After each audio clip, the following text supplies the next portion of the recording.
Hola, ¿cómo están? Bienvenidos de vuelta acá al canal. Gracias por acompañarnos, mejor dicho.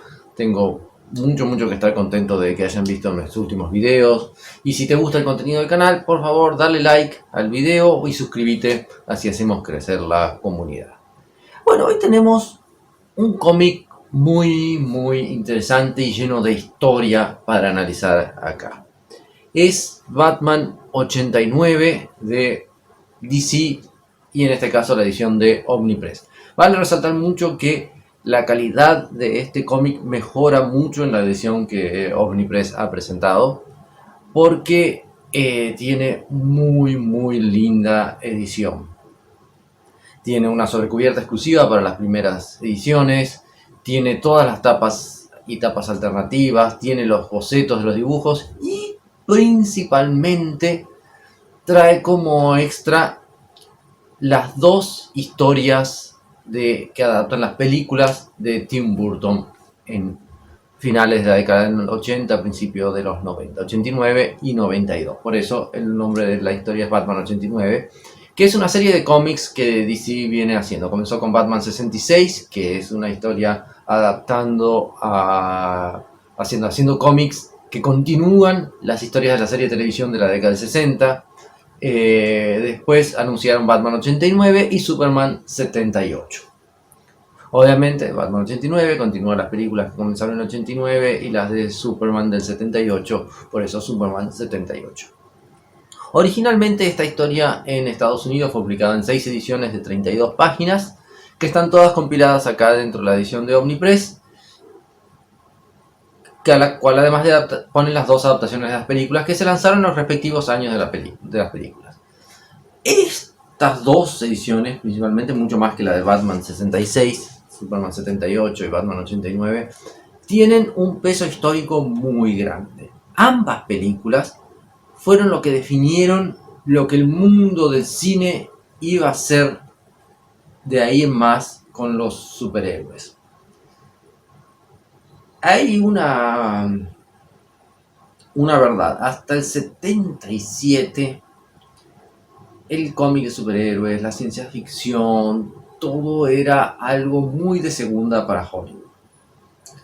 El cómic siempre fue considerado algo que no era arte, no llegaba a ser arte, un subarte, por así decir. Entonces no era buen visto por los artistas, ya sean escritores de libros, de televisión, de cine, por actores, por pintores. O sea, no era una forma de expresión cultural bien vista por la alta sociedad de la cultura, ¿no? Era representativo de mucho de lo que le reclaman a Estados Unidos que hace con la cultura, de popularizarla, de hacerla pop, de mercantilizarla. Entonces había un gran desprecio por las historietas desde el punto de vista del arte y la cultura. No solo en Estados Unidos, sino en todos lados. Pero Estados Unidos es el principal productor de películas y de las películas con los mayores presupuestos y generalmente las mejores películas, ¿no? Después, en Europa el desprecio todavía a la historieta era mayor, aunque las historietas europeas eran muy diferentes a las americanas. Pero ahí en el 77 apareció un hombre llamado George Lucas que cambió la visión del cine con una película llamada La Guerra de las Galaxias o Una Nueva Esperanza, episodio 4. Eso hizo que el mundo del cine pasase a ver a la cultura pop de una forma diferente. Por más que Superman y Batman ya habían sido llevados a la pantalla grande, cine y televisión, en miniseries, en series, nunca fueron un proyecto de gran escala hasta Superman 78. O sea, Superman. De ahí en más se comenzó a ver con otros ojos gracias a la popularización de Star Wars. Star Wars cambió la forma de ver que la película no terminaba cuando venían los créditos finales, seguía en el merchandising, seguía en la trilla sonora, todo eso estaba disponible para el público pudiese seguir disfrutando de su película en su casa o donde sea. Entonces muchos estudios comenzaron a buscar su Star Wars y bueno, Donner presentó este Superman que fue un exitazo y después durante mucho tiempo se esperaron otras conversiones y recién en el 89 apareció Batman con un punto de vista totalmente distinto a lo que se conocía del mundo de los superhéroes fuera del cómic. Le dio un tono sombrío, le dio un aspecto muy burtoniano, que esa es la mayor característica, la mayor ventaja de las películas de Tim Burton de Batman. Fueron películas de Tim Burton, fueron películas de autor. Obviamente, Tim Burton tuvo una fuerte influencia de Return of the Dark Knight, Batman Año 1 y los cómics que pusieron a Batman al tope en los años 80. Se lo acusa mucho a Burton de no haber leído un cómic de Batman. Lo mismo el director del Guasón no había leído cómics teóricamente del Guasón. Y Robert Pattinson hizo chistes de que él nunca había leído un cómic de Batman para enfurecer a los Snyder Tales, ¿no? Pero se nota una gran influencia de esos cómics en la película de Burton. Vale aclarar que la película del 89 de Batman sufrió un gran problema, que fue que en esa época todos los guionistas de Hollywood entraron en huelga. Entonces la película fue hecha muy así a las apuradas en la parte del guión porque no había guionistas. Eso tiene ciertas ventajas que han traído que la visión de Burton quedó más plasmada. Otras ciertas desventajas es que el guión es muy incoherente.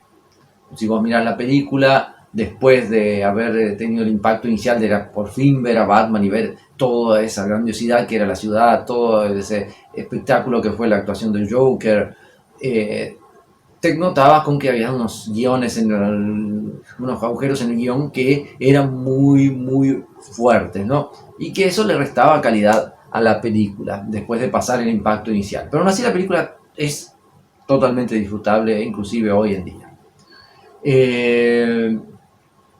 Eso sí le tira contra eso. Lo van a notar cuando lean la adaptación del cómic o si van a ver la película ahora, para los que ya no la vieron. Y los que la vieron van a estar de acuerdo conmigo y saben a qué agujeros argumentales me refiero. No los quiero spoilear, para aquellos que no vieron la película no tiene sentido spoilearle un guión que en sí ya no es demasiado profundo, es bastante previsible y cliché, pero que es muy entretenido. El Joker de Jack Nicholson es muy bueno, pero vamos a ser sinceros, lo que lo hace más bueno es la dirección de Tim Burton.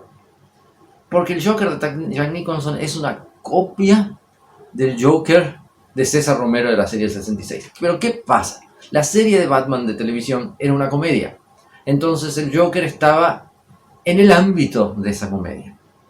El Joker de Jack Nicholson actúa igual que el de César Romero, pero en ese clima lúgubre, oscuro y serio que tiene la película de Tim Burton. Es tan chocante, tan anticlimático, que encaja tan bien que lo hace destacar. O sea, no es que Nicholson no haya hecho una gran actuación, al contrario, es una excelente actuación. Pero su Joker no es innovador, es exactamente el mismo de César Romero. Lo que tiene de innovador es la visión de Tim Burton en la película. Y como Tim Burton siempre fue bueno dirigiendo personajes rotos, entonces Batman y el Joker entran perfectamente. Otro de los cómics que influenció muchísimo la primera película de Batman de Burton fue La broma asesina. El origen del Joker de la película es muy basado en el origen de el Joker de La broma asesina, que en La broma asesina no se lo pone como que es canónico y que eso pasó tal cual, pero en ese se inspiraron para mantenerlo en el cine. Se acabó transformando en el origen del Joker prácticamente, que se cae en el tanque de ácido, lo usaron en la serie de Gotham, y de ahí su locura estalla. Dependiendo de la versión que leas, la locura ya venía de antes o venía después, dependiendo un poco del escritor, ¿no? La primera adaptación al cómic de Batman fue hecha por Denny O'Neil en el guión, que nos trae una muy buena adaptación con una contra. En aquella época las historias largas no eran lo normal, sino eran la revista regular, donde ahí sí podías dividir en varios capítulos y todo demás. Las ediciones extras te limitabas a 24 o 32 páginas y ese era tu límite y no podías pasar de eso. Se le queda un poco corto a la adaptación, muchas cosas pasan muy rápido, otras cosas notas que no está basado en haber visto la película, ya que el producto tenía que salir a más o menos al mismo tiempo y en el guión. Entonces ciertas cositas pasan diferente en la película de lo que pasan en el cómic. Uno por la falta de espacio-tiempo y otro por ser basado en el mismo guión y no en la versión final que llegó a las pantallas, ¿no? Entonces vas a notar ciertas diferencias, lo que no es nada grave, ni positivo ni negativo. Lo que sí lo destaca es el dibujo. El dibujo es espectacular. Es una obra maestra con las adaptaciones de los actores y todo muy muy bueno. Y lo mismo pasa en la segunda, la parte del dibujo sobresalta, la parte de falta de espacio-tiempo también pasa en la segunda, un poco menos, pero pasa. Se nota un poco más las diferencias del guión entre una y otra, tampoco nada grave. La segunda historia, Batman Returns, ya es más elaborada. Primero porque tiene la misión de superar a la primera, cosa que no consiguió hacer en taquilla y eso le costó el cargo de director a Burton después. Pero es una historia mejor hecha. Los personajes son más interesantes. Batman ya está construido, lo hicieron en la primera, así pues ya tenés el personaje, ya lo conoces, entonces pueden dedicarle tiempo a los dos villanos de turno. Fue la película que introdujo el tener más de un villano en el cine. A partir de ella difícilmente se conformaban con un villano nomás. Aunque sí, la película de la serie de televisión de Batman tenía los principales villanos todos juntos contra Batman, ¿no? En esta la historia es más tétrica todavía, más oscura. Hay una parodia muy crítica a la Biblia en toda la película, muy buena, eso le hace que tenga el guión muy, muy alto.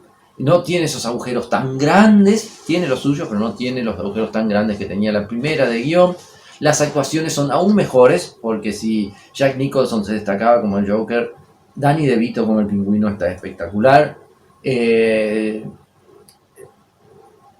Gatúbela por Michelle Pfeiffer está perfecta, sigue siendo la mejor Gatúbela de todos los tiempos. Y Michael Keaton como Batman no tiene una actuación tan destacada, tipo, al fin y al cabo Michael Keaton es excelente trabajo en la primera película, él no tiene el porte físico para ser Batman, se lo criticó mucho cuando se lo eligió, de la misma forma que criticaron a Pattinson y a Ben Affleck en su momento. A Michael Keaton le bajaron la caña rotundamente, pero después hizo una actuación que vos te olvidabas que él era Michael Keaton y si te creías que él era Bruce Wayne. Entonces, en la segunda, como Bruce Wayne es más secundario, Batman ocupa más espacio, pero el principal foco está en los villanos. Él cumple. Después tenés un tercer villano, Max Schreck, por Christopher Walken, interpretado por él, un gran actor y para mí tiene el mejor personaje de la película. Se destaca muy bien, para mí la película la supera en mucho, para muchos es la mejor película de superhéroe de todos los tiempos y tiene motivos de sobra para eso. Se nota el cambio de estética, abandonaron Londres para la filmación, se fueron a Estados Unidos. El hecho de que se pase en invierno influye muchísimo. Realmente un upgrade por todos los sentidos. La adaptación al cómic mantiene muy fiel, muy bien adaptada, muy bien hecha, con los mismos problemitas que citamos antes, ¿no? Después vamos a la historia principal, a la cual en Estados Unidos lanzaron entre agosto del 2021 y julio del 2022 en 6 entregas de 32 páginas, mucho más larga que las adaptaciones de la película, solo que tiene ciertos problemas graves. Primero es que DC en algún momento dijo que las 4 películas de los 80 y 90 eran parte de un mismo universo, o sea, las que siguieron dirigidas por... no me acuerdo, pero que fueron protagonizadas por Val Kilmer y George Clooney, serían continuaciones oficiales de las películas de Tim Burton, son todas del mismo universo. Eso dijo DC. Esta historia contradice totalmente eso, el hecho de que o existe esta historia o existen las 2 películas de posteriores, que no me sale el nombre del director ahora. ¿Cuál es mejor? El cómic es mejor. Las otras 2 películas no... Sí, la segunda es pésima. La primera de las 2 es aceptable, pero no sobreviven al paso del tiempo como las 2 de Burton. Mucho del aire oscuro que Burton había puesto se pierde. Y entiendo que hayan querido tomar un camino diferente. Esta historia está más centrada en Harvey Dent. El Harvey Dent que aparecía en la primera película de Batman, interpretado por Billy Dee Williams, el mismo Lando Calrissian de Star Wars. Y en este, bueno, cuentan la historia de él. El personaje está muy bien construido para lo que quieren hacer. La historia peca en ser muy cliché, en que Sam Hamm no entiende a Batman, se nota en las historietas normales que él escribió, se nota en esta, él no entiende el personaje. Tyrion 4 también no lo entiende, que está escribiendo ahora Batman. Y eso afecta muchísimo la calidad de la historia del personaje. En este, como está centrado en Harvey Dent, se merma un poco ese efecto negativo. Pero la otra cosa que lo afecta, que no sé si es culpa de Hamm o culpa de DC, es la politiquería barata. Acá toman un tema importante, lo ponen de una forma muy simplista, muy cliché, que no aporta nada a la problemática, no ayuda a los lectores a formar sus propias ideas, y pone a ciertos personajes en situaciones que vos sabés que no son las de ellos. Eso le resta mucha calidad a la obra. Lo que podría haber sido una excelente historia se transforma en apenas una buena historia. ¿Vale la pena verla? Sí, realmente sí, está construida, el personaje de Harvey Dent está bien llevado, el de Bruce Wayne se pierde completamente, no se parece al Bruce Wayne original de los cómics, no se parece al Bruce Wayne que estaba en las películas. La forma de contar la historia no es la de Burton, o sea, no consiguen transmitir la esencia de Burton. Gana muchísimo en el hecho de que sean 180 páginas para cortar la historia y no 30. Entonces ahí en eso mejora muchísimo. El dibujo es muy inferior al de las 2 originales. Yo creo que hay ciertas cosas que las hicieron muy bien. Por ejemplo, los personajes no son idénticos a los de los actores, lo que puede ser mucho para no tener que pagar derechos de autor. Y algunos están bien adaptados, otros no tanto. Jim Gordon tiene una participación mayor, lo que sí era una pena en las 4 películas de Batman de esa época, donde podía ser cualquier personaje el que estaba ahí, que no te importaba, no era Jim Gordon. Acá gana un poco más de destaque. Aparece Bárbara Gordon, que no se parece en nada al personaje de las historietas.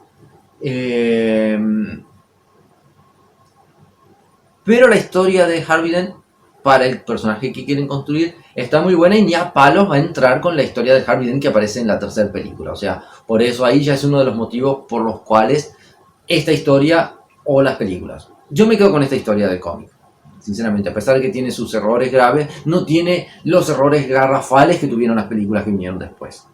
O sea, esta es una más linda continuación de lo que fueron las películas que hicieron después. Y que llevaron al ocaso de las películas de superhéroes, casi matando el género. Y entonces, en ese aspecto es muy, muy superior. Y por eso es acá donde entra que la edición de Omnipress realmente eleva el producto. Porque si vos fueses a comprar estas 6 historias a $4 como está en Estados Unidos, y ya a pagar más o menos el mismo precio que cuesta la edición de Omni integral, y te irías a llevar una historia mediana. O sea, tipo buena, pero prescindible. Que te iba a llevar un año coleccionar. Esta es toda encuadernada, con un montón de extras, la sobrecubierta de la edición limitada de las primeras 1000, las cartas coleccionables del juego de DC y los dos cómics de las películas en una misma encuadernación que hace siglos no podés encontrar, encontrados en una excelente edición muy bien traducida con una calidad de impresión de papel espectacular.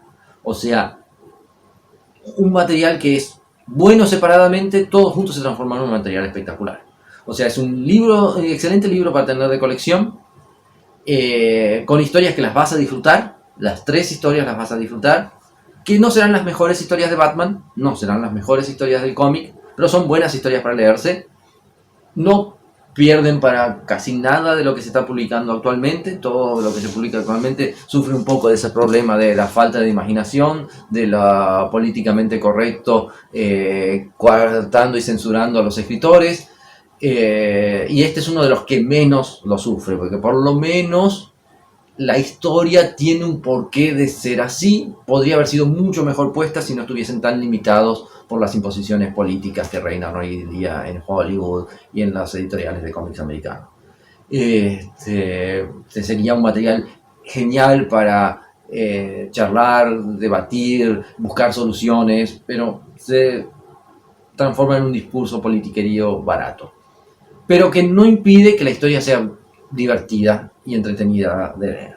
Entonces, si tenés ganas de leer un buen cómic de Batman que no implique leer miles de historias del universo DC, acá lo tenés. Comienza un solo libro donde tenés 3 excelentes historias y 2 clásicos que difícilmente vas a volver a encontrar en otras ediciones, porque después de esto, ¿quién va a querer volver a editar las películas del 89 de Batman y todo eso? Lo mismo, con ansias espero la del 78, y si hubo alguna vez una adaptación al cómic que nunca la leí, la incorporen. Ojalá Omnipress haga lo mismo de lanzar Batman del 66, como va a lanzar el manga ahora, lance el cómic del Batman del 76, que es muy muy divertido también. Es un muy lindo paso hacia tener clásicos de DC en nuestra colección. Este es uno que recomiendo, y que si te recomiendo que te apures, porque cuando haya una reimpresión no va a venir con la sobrecubierta, que es hermosa. Entonces, vale la pena, es un gran cómic, pero no esperes comprarlo para encontrar un Return of the Dark Knight, un Watchmen, un Crisis en Tierras Infinitas. Bien, no va a pasar en el cómic americano por mucho tiempo mientras siga este tipo de pensamiento editorial. Pero lo que no implica que no puedas encontrar excelentes historias cada tanto. Y esta es una buena historia en una excelente edición. Bueno, si te gustó el material, espero que nos sigas y muchas gracias por acompañarnos.